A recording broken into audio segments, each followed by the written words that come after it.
Otabek, tayyormi? Hammasi joyidami? Ayza boshlayveramiz, a? Kechaga Malibu haqida ham gapiring. Rosa shov-shuv. Biz shov-shuvga uchib, prosmotrlar uchun faktsiz yolg'on ma'lumot tarqatmaymiz. Ijtimoiy tarmoqlarda mashhurlik shov-shuv ketidan quvib, odamlarni yolg'on axborotlarga ko'mib tashlayotgan, uyushtirilgan yolg'on videolarni olishdan charchashmayapti. Prank qilaylik degan maqsadda oynasini o'zimiz sindirdik va uni video qilib men Instagramga qo'ysam birdaniga hamma joyga tarqaldi noto'g'ri ma'noda.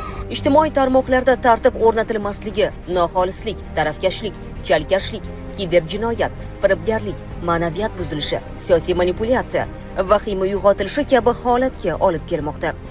9 ball qimirlar ekan mashq hafta ichi O'zbekistonda yer. Diniy ekstremistik g'oyalar o'ljalari uchun qarmoq ham aynan ijtimoiy tarmoqlardir. Eng qimmat go'sht bu albatta odam go'shti. Bedarvoza ijtimoiy tarmoqlar ma'naviyat va axloqqa zid targ'ibot qilinmoqda. Jamiyatdagi pardani ham sindirib tashlamoqda. Tirsillagan, takoy. Endi yoshlar tugul bolalar ham intim mavzulardagi reels, jinsiy munosabatlar bo'yicha chala ekspertlar obunachilarga aylanib qolishmoqda. Masalan, 9 yoshli bolakay 1-2 marta intim mavzudagi videoni tushunib-tushunmay oxirigacha ko'rsa, Instagram uni shunday mavzudagi post va reelslarga ko'mib tashlaydi. Davr taqozosi bilan bolalarni gadjetlar tarmoqlardan uzib ham katta qilib bo'lmaydi.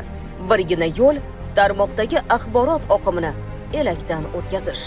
2023-yil oxirida O'zbekistonda ijtimoiy tarmoqning foydalanuvchilari soni 66 millionga yetganligi, yildan-yilga bu ko'rsatkichning oshib borayotganligi, aholining asosiy qismi axborotni ijtimoiy tarmoqlardan olayotganligi masalaning qanchalar jiddiyligini ko'rsatadi. Eng ommabop platformalar orasida Telegram 28 million, Odnoklassniki 19,2 million, Facebook 8,9 million, Instagram 8 million, Vkontakte 1,5 million, LinkedIn 623 ming foydalanuvchiga ega. Eng achinarlisi, ommaga internetdagi hamma ma'lumotga ishonmaslik qayta-qayta uqtirilishi ham foydasiz. Bu fakechilarga qandaydir chora qo'llanilmas ekan, bunday yolg'onlarni to'xtatish imkonsiz. Ma'lumot uchun Buyuk Britaniyada politsiya internetda haqorat qilgan kishilarni hibsga olmoqda. The Times jurnalining yozilishicha, internetda, telefonda yoki pochta orqali kimnidir bezovta qiladigan, xavotirga soladigan xabarlar uchun minglab odamlar hibsga olish boshlangan.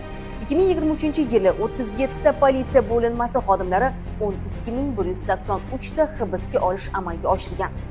Shunday ekan, O'zbekistonda ham ijtimoiy tarmoqdagi bunday shovvozlarga qandaydir chora ko'rish vaqti yetmadimi? Siz bunga nima deysiz? Himoya deganda ogoh bo'lish. Himoya deganda mana bu bemaza ishlarni ko'rganda betaraf bo'lib o'tmaslik. Bemaza ishlarni ko'rdingmi? Yovuz kuchlarni harakatini, basharasini ko'rdingmi? Beparvo bo'lma.